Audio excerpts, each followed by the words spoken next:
Okay, give me a replay, gang. You If you're have watching a something to say. replay, You we're have about to great get busy. We're video. about to get Hello. busy. I hope everybody is feeling good after this past weekend. I hope you made it through that thing stronger, going harder, being faster. You know what I mean?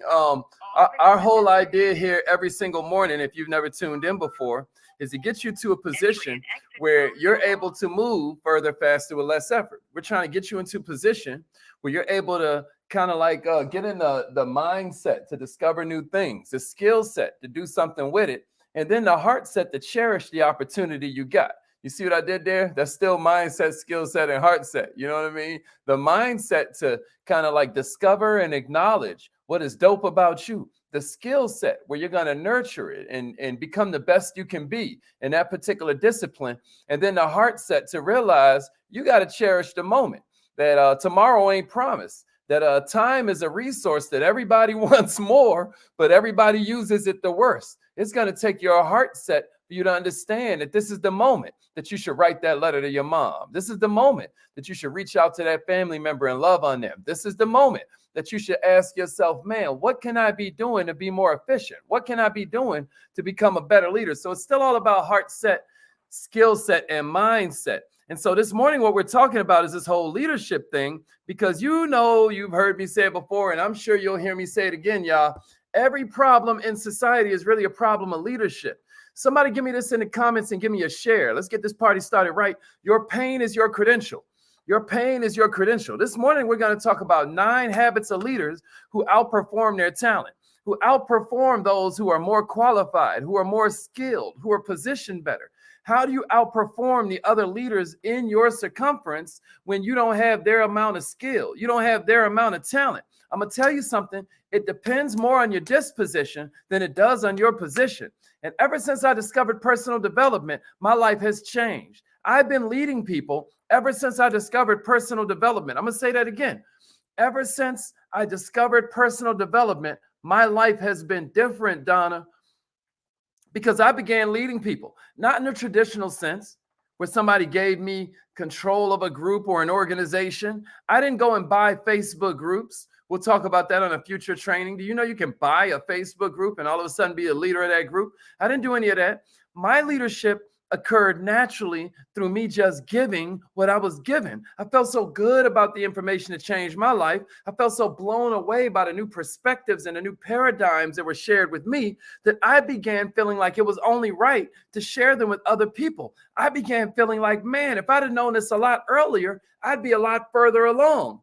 The fact that I learned it when I did, only God knows. But I'm going to tell you what happened after I got the knowledge. You have to know better before you can be a hypocrite. Did somebody hear me? You have to know better before you can be a hypocrite. Millionaires, people think that leadership is only for certain types of people. People think that leadership is something that has to do with your experience, or people think that leadership is something that's just a part of your day job.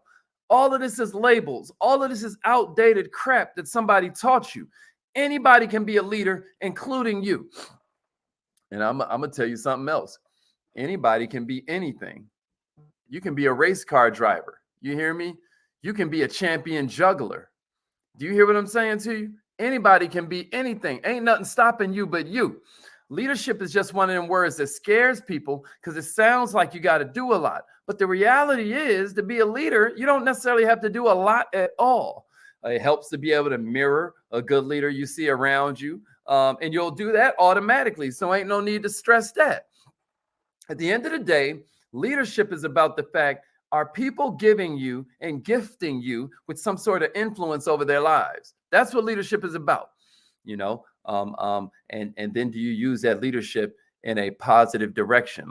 There's this documentary on cult leaders and whatnot. It was talking about how Jim Jones got all his people, not the rapper. I don't know why rappers name themselves after these sorts of people. That's a whole other training. But this guy named Jim Jones got all his people to drink cyanide and told them that they were all going to live on this comet. I think it was called Heaven's Gate or something like that. Or I may be confusing my cults. But he got everybody to drink poison and to wash them of their sins, right? How ridiculous. And then he drank it himself, okay? Or it can be positive, like building a movement that can change the world. Now, hopefully, if you're here this morning, you're going to aim yours towards number 2 more than number 1. But I got 9 different habits that I want you to kind of consume, imbibe, jot down in your power book. I got 9 different of these habits that if you institute them, they're going to change everything for you. Here's the first one, y'all. They're real. Number 1, leaders who outperform their talent are always real. Check this out, y'all. Highly effective leaders are real and have nothing to hide because they use their pain, they use their embarrassment, they use their trials and tribulations as something that allows them to relate to the people that follow them rather than pretending they're perfect and doing some self-elevation. There's this big book about entrepreneurship that talks about how those who exalt themselves will be made humble. They will be made low. They will be brought down. And those who bring themselves down will be made exalted. I want you to think about that and how that works with leadership. Love him or hate him. This guy, I won't even go there, but we've seen politicians who have tried to seem perfect. And then we've seen politicians who are super real about their imperfections and their opinions, no matter how ridiculous they are, right? Isn't it interesting that the ones who are more in position to embrace their faults and all their weird little idiosyncrasies are the ones that create a cult?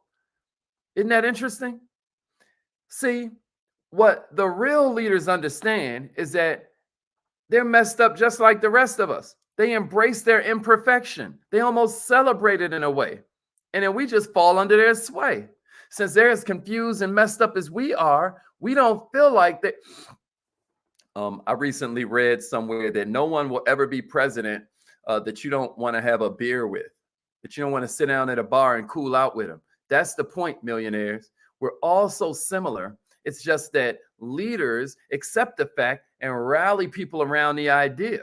You hear me? What makes them want to lead people are the struggles they've endured. What makes them want to lead people are the lessons that they've learned. The best leaders can a lot of times come from the darkest places, y'all. Some of you are hiding in followership because you feel like you come from too dark a place. What I'm telling you is that your pain is your credential. Your pain is your credential. But it's not just the information that's power. It's the sharing of information that leaders are born from. And I'm telling you something, I know. Hey, Tracy Brown, you better tell him, bro. I'm telling you something, I know. I'm getting a property ready to rent out. And I was meeting with my contractor. And one of the things we have to paint over is this big wall that I have inside my bedroom, where it's just all these quotes, all these graphs, all these like drawings, that I put in there. And I let him know like how, this was my fortress of solitude. I didn't even have internet. I started teaching y'all before I even had. I remember one year AT&T gave you an iPad when you upgraded your phone. I didn't have any money to upgrade my phone because I was climbing out of homelessness and whatnot. I was living in this, like, I call it my fortress of solitude and whatnot. But I'm gonna tell you what I was doing. I didn't have cable. I didn't have Netflix because the neighborhood didn't have cable. But all of that was by God's design, because what it forced me to do was just read. If you'd have told that guy there that he'd be a multimillionaire today, he would have believed you, because the stuff that I was reading took it out of philosophy and put it into physics. It made it so that, cause and effect. Sow seed, reap harvest. Every time you sow seed, you're scheduling a harvest. I started getting all of these concepts in my mind. The law of energy. The universe has a perfect accounting system. The opposite of wealth isn't poverty. The opposite of wealth is mismanagement. Wow. All this stuff started adding up to this guy that you're meeting today. My point is, I didn't become a leader until I started sharing this stuff. Even though I had the information for myself, I could have kept it all to myself. I realized that I knew plenty about business.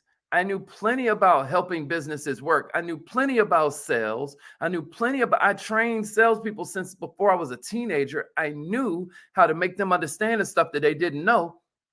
But it's not until I started sharing it that I became a leader. Does that make sense? That's what real leaders do, y'all. So that's number one. Everybody got it? They're real. They're real. You got to be real about what you've been through. You got to be real with yourself about the things you know that you know can help other people around you. And then you got to be real about sharing it. Here's number two.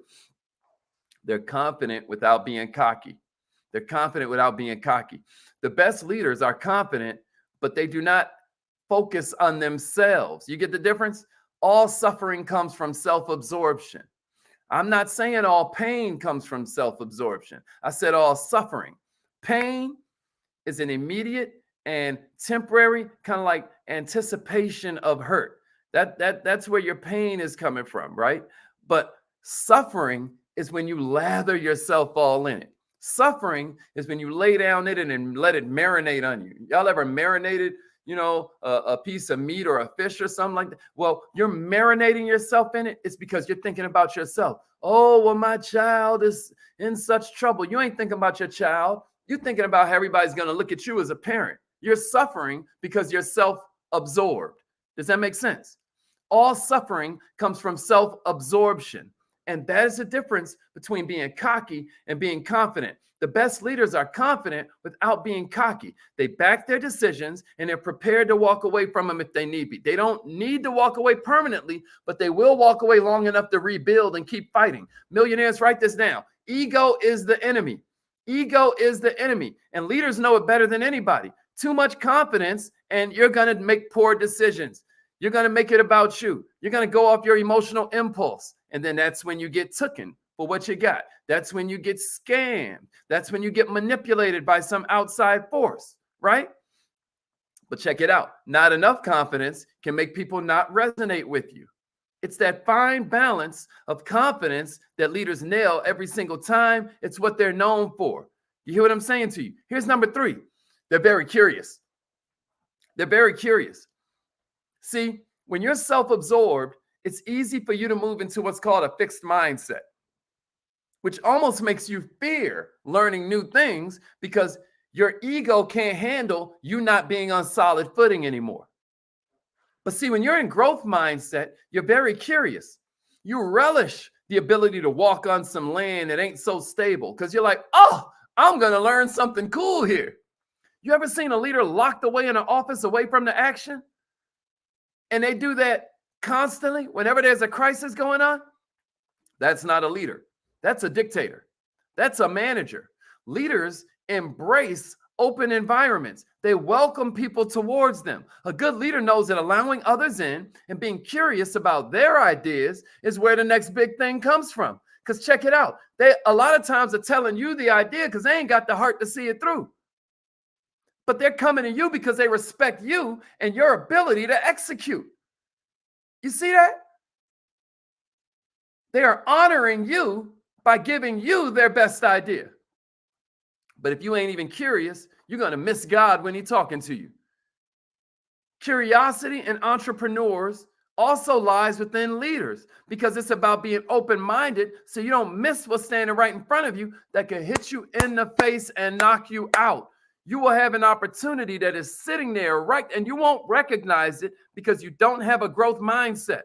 You don't have the attitude, like we talked about last week, that turns adversity into opportunity.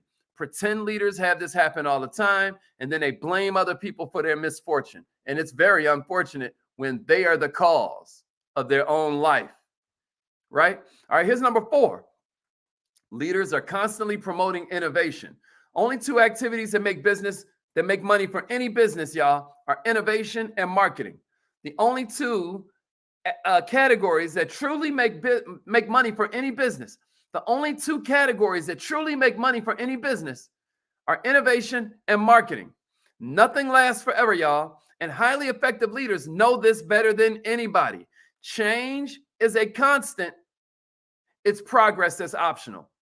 And this is why you see real leaders constantly looking to the people that they lead to find new ideas, new ways of doing things. They're obsessed with doing things better. They're obsessed with success, and they empower their leaders to follow the same kind of line of thinking. Fantastic leaders don't talk a good game about innovation, Joe. It's more like they are constantly showing you, like that famous lyric is like, don't talk about it, be about it. Shut up. Y'all know that one from Pastor Cavassier. Y'all remember that? Don't talk about it, be about it. Shut up. Y'all remember that? It's about you demonstrating this through daily action rather than talk about innovation, right? So that they look good, they show it through their ideas, their products, their outcomes, their services, their game-changing results.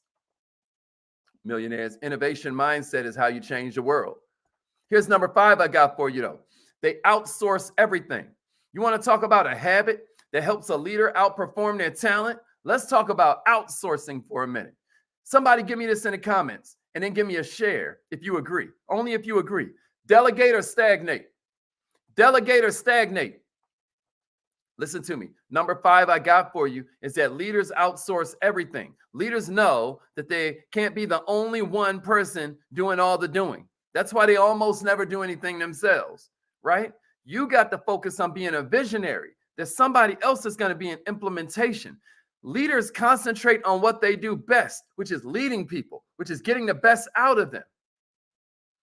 How the heck you going to work on your business if you're constantly working in your business? We talked about that last night on that training I did on 80-20 law, right? You're getting 80% of your effect from 20% of your effort anyway. Why not focus more on that 20% you're really good at, that 20% that's really effective? Why not get rid of the rest? Here's number 6. They never compromise on honesty. That's going back to number 1 a little bit, right? You notice this one's going back to number 1 a little bit when we said be real.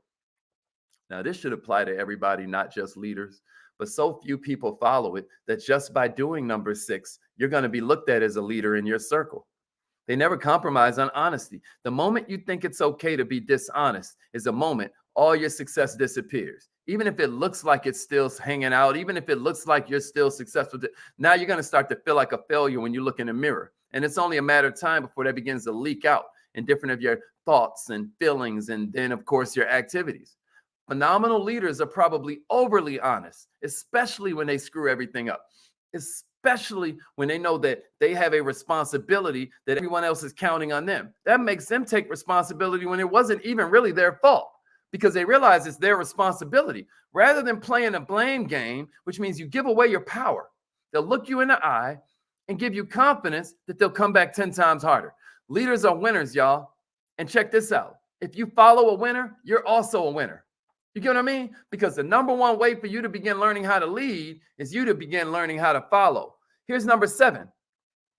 They make it not about them. They make it not about them. Now, this one's rare. This one's really, really rare. And that's why I told you all suffering comes from self-absorption. Can somebody give me that in the comments and then give me a share if you agree? All suffering comes from self-absorption. All suffering comes from self-absorption. Millionaires, you can't be out here making it all about you and think you're going to win. World-class leaders don't make success about them. They shine the spotlight on their team, and they don't want any of the glory. You hear me? They know that if the team gets the glory, then they're going to get what they're looking for. Does that make sense to somebody out there? You can't be out here making everything about you. Just like the key to entrepreneurship. Leadership is about everybody else. Entrepreneurship is about everybody else that you're looking to serve.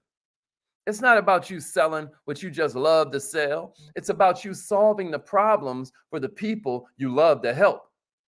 That is its essence, is entrepreneur mindset. If entrepreneurship is seeking opportunity without regard to resources currently controlled, then entrepreneur mindset is seeking opportunity to serve without regard to the resources currently controlled. What am I saying? I'm saying you can't make it about yourself if you're going to be a leader. This is how you outperform your talent. This is how you become a leader from your disposition rather than some position somebody gave you, which they can then take away because it was given to you rather than you earning it. You get what I'm saying to you? Here's number 8. They don't manage. Now, this is a little bit interesting, right? The moment you have to manage people, you ain't a leader no more. Managing means your team members have no clue why they're doing what they're doing. I'm going to tell you something. Right now, there's a big war going on between Russia and Ukraine. And the difference between the two is that Russia is having to manage their people. The Russian soldiers are out there wearing women's dresses and whatnot, I heard they're out here breaking into homes trying to get food and whatnot because they don't know what the heck they're doing. They don't even understand why they're out there fighting. So that means they have to be micromanaged. People are all over their shoulder, making sure they don't desert. Millionaires, if your people have no idea what they're doing, it's 100% your fault. People don't need to be watched or told what to do when they're highly motivated. When they understand the why. When you have to manage, it means you don't trust your team. And if you don't trust them, then they don't trust you. If this is how things are in your team, quit and take a break because you're messing everything up. You're failing. Millionaires, come back when you learn how the leadership game really works, and we'll be here waiting for you. But until then, understand something. You need to write this down, get a tattoo of it, write it in your power book, circle it, underline it, put stars on each side. Check this out. Leaders need to understand. Followers need to be understood. Leaders need to understand. Followers need to be understood. Are you looking to be understood or are you looking to understand? That will tell you about whether you are a leader in that particular situation. Yeah. For real, Hadassah. For real. Tell them get a tattoo. That's the most important thing that you've heard so far today. Trust me. Leaders need to understand. Followers need to be understood. All right. And then here's number 9. Here's number 9. If you want to outperform your talent, let me tell you something, Trina. Check this out. You got to know how to inspire. A leader knows if they only perform one task, it's this. You have to be able to inspire your team towards taking action. It's a leader's job to make you feel like you are freaking Batman, that you are freaking Wonder Woman, and then support you. Y'all hear me? I love that. Leaders plan to be replaced. Success without a successor is the ultimate failure, is the way my mentor, Mr. Les Brown, puts it. Success without a successor is the ultimate failure. That is powerful. Leaders plan to be replaced. I love our tribe. Check this out, y'all. It's a leader's role to give you the wisdom you need to push through certain obstacles, to push through certain challenges, help you uncover your why for even waking up and getting busy. And the top 1% of leaders know that they have to inspire themselves first before they have any hope of inspiring others. They know it's who we are inside that matters the most. It's who we are inside that produces what we are on the outside. And we know it's garbage in, garbage out. So leaders know that once we change the way we think and we let our emotions propel us forward rather than letting our emotions hold us back, when our emotions become rocket fuel instead of an anchor, that's when we become the best in the world. Let me ask you, what have you noticed about incredible leaders, right? I would love to see you put it in the comments, whether you're watching on Facebook, YouTube, wherever you are. What are some things you've noticed about incredible leaders that maybe we left out of here, right? It's affirmation time. Make sure you join the text message system, right? But right now it's affirmation time. Let's get it. If you're watching a replay, we want to hear from you. What are some things that maybe we left out that you have noticed about really effective leaders? Think about the most effective leader that you've ever had the blessing to work with or work for or have lead you in some way. And then tell me some things about it. Maybe it's your pastor, maybe it's a business leader, maybe it's your imam, maybe it's your rabbi. Who are some people you've noticed that are really effective leaders? And let's discuss in the comments some things that made it so. Repeat after me, millionaires. Say it like you mean it. I am so